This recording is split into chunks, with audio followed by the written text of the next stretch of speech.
The golden age of New York City nightclubs began on Halloween Eve 1940 when Monte Proser unveiled his inimitable Copacabana. It died sadly and slowly in 1973 when the doors of the original club closed for good.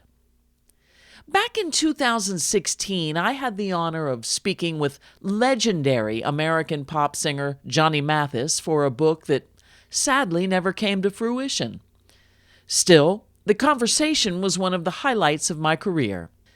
When we spoke, Mathis described the Copa as the highlight of any kind of performance that I was going to do in Manhattan.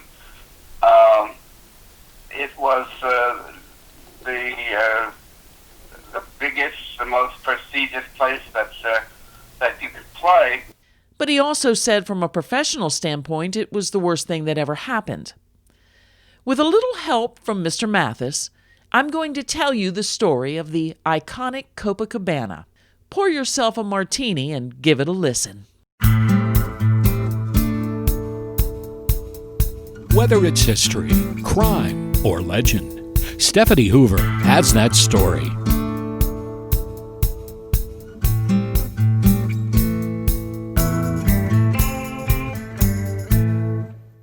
Plenty of night spots operated in Manhattan before the Copacabana's doors opened. In fact, several of them were run by Monte Proser. But the Copa was special. Maybe it was the leggy Copa girls hired for looks over talent who brought the magic. Then again, the hottest bookings didn't hurt either. Eddie Fisher, Xavier Cugat, Benny Goodman, Josephine Baker, Martin and Lewis, Sammy Davis Jr., and Frank Sinatra, they all performed there. Perhaps crowds were drawn to the campy tropical interior with support columns disguised as white palm trees. Says Mathis, it looks like everybody's idea of I Love Lucy.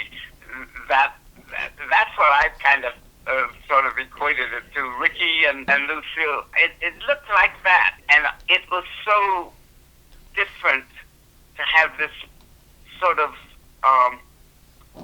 tropical-looking place in the middle of Manhattan. Or was it the zombie that brought the patrons? That powerful rum cocktail made all the more seductive by Proser's one-per-customer restriction. In retrospect, maybe there was no singular reason.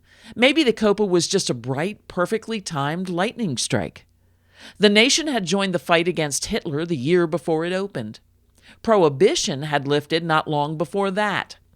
Americans sought distraction from the horror of World War II and a place to celebrate once it ended. What better diversion than putting on the Ritz at the star-studded Copacabana? Proser leased in 1940 the basement space of 14 East 60th Street. Often erroneously called Hotel 14, the luxury residential hotel was originally built in 1902. Its initial footprint measured 62 feet wide and 100 feet deep. 2 wings were added in 1905, resulting in a street-front addition of 50 feet. The basement was expanded and remodeled as well. There were 2 entrances to the building. One retained the number 14. The other, the entrance to the Copa, became 10 East 60th Street. In its earliest days, the hotel catered to the moneyed Cunard cruising class. Rudy Valley operated a speakeasy on the subterranean level in the 1920s, while the Volstead Act was still the law of the land. In the 1940s, while Copa revelers partied nights away in the building's underbelly, David Ben-Gurion used rooms on the upper floors to contemplate the British withdrawal from Palestine. In 1949, he was elected the first Prime Minister of Israel. Although most New York nightclubs were rumored to have mob backers, according to Proser's son Jim, Monte's association with gangster Frank Costello was born of necessity. In his younger days, Costello formed an alliance with Charles Lucky Luciano, Meyer Lansky, and Benjamin Bugsy Siegel. Costello had chosen to head the Luciano crime family in 1937, while the decidedly unlucky Charles served a 30 to 50-year prison sentence. Several years later, Costello put up the much-needed cash to finish the Copa when my father had spent all he had, says Jim Proser. For 35 years, Costello was Monte's ally and benefactor, but the two men never became true friends. To protect his investment, Costello installed Jules Padel in the Copa. But there was a problem. Post-Prohibition, every nightclub employee was to be fingerprinted to prevent criminals from working in the industry. Explains Jim Proser, Padel, due to a prior arrest, could not operate a nightclub. He therefore hid inside the Copa kitchen, according to Jim, while the club was open to avoid violation of the city ordinance. Mathis remembers a more prominent presence and likens Padel to Dickens' Scrooge. Jules Padel was the guy who supposedly ran the place, and of course he did. He sat right by, if you can imagine, it almost looks like a caricature. He sat right by the cash register. The singer recalls Padel questioning every server's ticket and guarding the till. To keep his business partners happy, Padel regularly insisted that Copa performers do a meet and greet with his fellow mobsters. They hoodlum him with his girlfriends, wanted to impress the girls, so would you mind saying hello to this man and his table, and he'll buy you a drink? Performers who refused soon learned that saying no was unacceptable. They had even less control over their acts, according to Mathis. During the week, singers and musicians did 4 shows a night. On Saturdays, they played 5 shows. As a result of this grueling schedule, Mathis developed debilitating laryngitis. But not going on stage was not an option. Padel told Mathis and other Copa stars, "You will sing if you go to my guy." Padel's guy, it turned out, was the notorious Dr. Max Jacobson, also known as Dr. Feelgood. His miracle cure was nothing more than intravenously injected speed. In addition to treating celebrities, Jacobson administered his amphetamine concoction to President Kennedy. It was one of the low points of my life, Mathis admits. Yeah, I got involved with Max Jacobson. Could have lost my career. I could have lost everything because of his amphetamines. It got me through, but at a very heavy price. While the entertainers, mobsters, and name-droppers made the Copa iconic in New York, newspaper gossip columnists spread its fame nationally. Walter Winchell, Hedda Hopper, Earl Wilson, and others wrote cryptic and often sarcastic weekly recaps of the club's happenings. But Proser himself created the ultimate publicity juggernaut. He contracted radio station Wynn's platter jockey Jack Egan to broadcast live from the club on Saturday nights, an arrangement that reportedly doubled the weekly revenue. Though Monte Proser was the public face of the Copa, Proser and Padel vied for recognition as the club's true operator. Costello, not surprisingly, denied any connection at all. Meanwhile, rumors circulated that the club might be sold. Philadelphia restaurateur Frank Palumbo, also a purported mob associate, was one such supposed potential buyer who denied the claim. Complicating matters even further, performers were rebelling. The American Guild of Variety Artists threatened to withhold acts if unpaid talent fees weren't addressed, but these internal struggles were hardly Proser's only worries. In 1944, New York City began an aggressive investigation into who really owned the town's nightclubs. Mayor Fiorello LaGuardia spearheaded the inquiry and specifically targeted mob guys like Frank Costello. With only a year's separation between his administration and the notoriously corrupt Jimmy Walker's, LaGuardia made it a personal mission to, as he famously said, drive the bums out of town. And he seemed to focus on the Copa. In October 1944, Proser paid a $150,000 tax assessment to prevent the club's operating license from being canceled altogether. Always looking for his next project, that same year Proser traveled to Hollywood to produce movies. 3 years later, he had a legit, meaning Broadway, hit with the musical High Button Shoes. It ran for 727 performances before closing.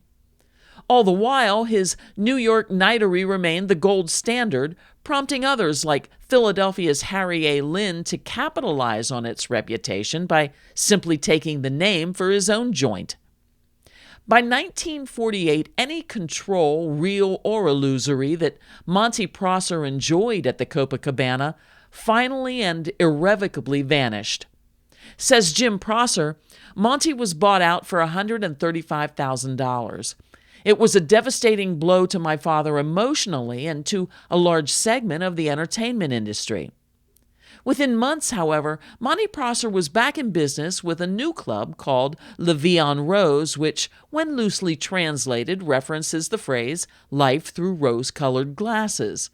It had been the title of French singer Edith Piaf's signature song, released a few years earlier. While Mayor LaGuardia's campaign to rid New York City of mobsters was one of the first, it was hardly the last investigation into ties between organized crime and the nightclub scene. In May 1950, Senator Estes Kefauver was selected to chair the Special Senate Committee to Investigate Organized Crime. The 14 cities targeted by that committee included New York, Los Angeles, and Las Vegas, all areas where Frank Costello or his associates conducted business. The wiretaps in particular gave a vivid picture of Frank Costello as a political boss and underworld emperor, the committee's report said. It then recounted in amazing detail the particulars of Costello's daily routine. He conducted business by home telephone each morning between 8 and 10. Afterward, he went to the barbershop in the Waldorf Astoria Hotel, a de facto office where he held meetings. Once the Copacabana opened, it became his primary headquarters.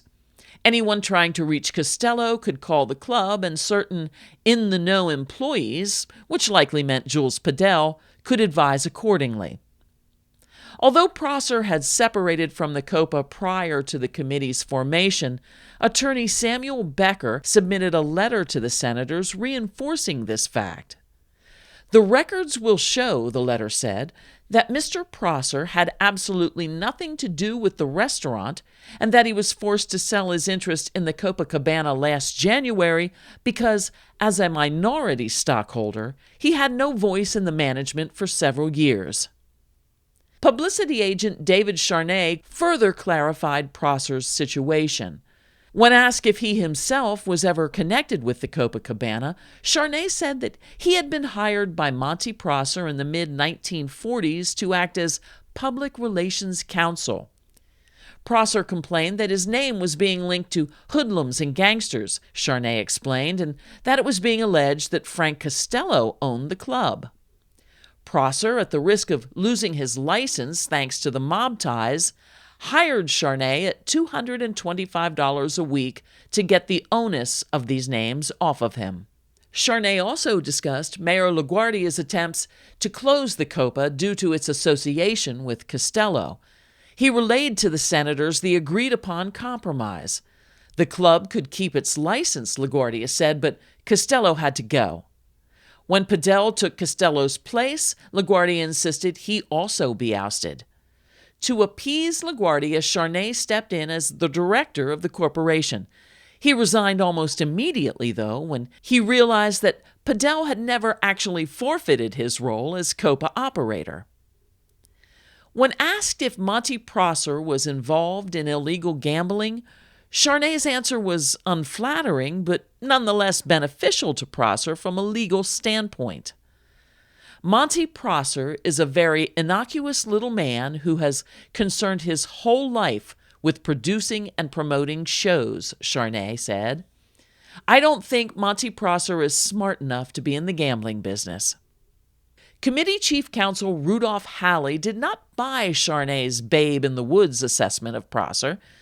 Evidence indicated, insisted Halley, that Proser, Padel, Costello, Joe Adonis, and Meyer Lansky were part of a group that operated a gambling club in Saratoga, New York called Piping Rock. "I don't know anything about that," Charnay replied. When his turn came to testify before the committee, Frank Costello promised to answer questions rather than hide behind the Fifth Amendment, as some others had done. Instead, on March 15, 1951, Costello stomped out mid-questioning, announcing he was going directly home to bed. It was a show of contempt that cost him 4 months in jail. This was followed by an 11-month stint for tax evasion. He again returned to prison in 1956, but that sentence was overturned the following year. Shortly after his release, a failed assassination attempt convinced Costello to retire as head of the former Luciano, now Genovese, family. In 1955, Jules Padel paid $250,000 to remove the large support pillars that blocked the view of the Copa's dance floor. Monte Proser's famous palm trees became things of memory. Yet the newly expansive space was no cure for the ailing weekly take. Mathis was also making changes. He no longer wanted to perform at the club. It was a decision that the Copa's owners and his own manager strongly resisted. They did everything except threaten me. You have to remember, I had a woman who was my manager. She was a nightclub owner, and she was accustomed to it, and she was very adamant that I continue, working there, because it was really the biggest feather in my cap at the time. Of his time working for Padel, Mathis admits, "I must have been very, very young and very, very influenced by all of the hoopla, and that's exactly what it was. But gosh, I wouldn't wish that on anybody. It was necessary for my career at the time, and I did it, and I found out that it didn't make a damn bit of difference in my life or in my career. It was just something that at the time seemed to be the most prestigious, important place that you could perform at." During the 1960s, New York nightclub crowds continued to shrink. Those who did turn out were less interested in formal attire and tuxedoed crooners and more interested in youthful modern music. There were no long lines outside the Copa's doors, no need for the Ray Liotta-style tip stack of 20s dispensed in the now famous Steadicam scene from Goodfellas. And making matters worse, Governor Nelson Rockefeller was demanding another round of investigations into the city's cabarets. In 1969, Padel disbanded the epochal Copa Girls. During the celebration of the club's 32nd anniversary in 1972, 72-year-old Padel joked he'd retire when the club turned 64. Frank Costello died of a heart attack on February 18, 1973. Jules Padel's heart stopped less than 8 months later. On October 6, 1973, police were called to Monte Proser's Bucks County, Pennsylvania home. There they found Proser's body in the bathroom. Initial newspaper reports offered conflicting theories about the cause of death. One hypothesis suggested that Proser had taken too many barbiturates and fallen asleep in the bathtub. Another implied Proser's death was actually a suicide. Conspiracy theorists have posited that Proser was murdered to prevent his appearance before a Senate committee, probably the least likely of the three scenarios. Only one fact remains crystal clear. No one but Monte Proser could have transformed a basement on the Upper East Side into the legendary Copacabana. Well, That's my story about Monte Proser and his iconic Copacabana nightclub. With a little help from Johnny Mathis, I think you might have learned a few new things about this historic place to be. I hope you enjoyed this episode of Stephanie Hoover Has That Story, and if you did, please tell your friends about me. You can connect with me on Facebook, Instagram, and other social media platforms. Just visit my website, stephaniehoover.com, to get all the details. Until next time, be well, be happy, and be kind.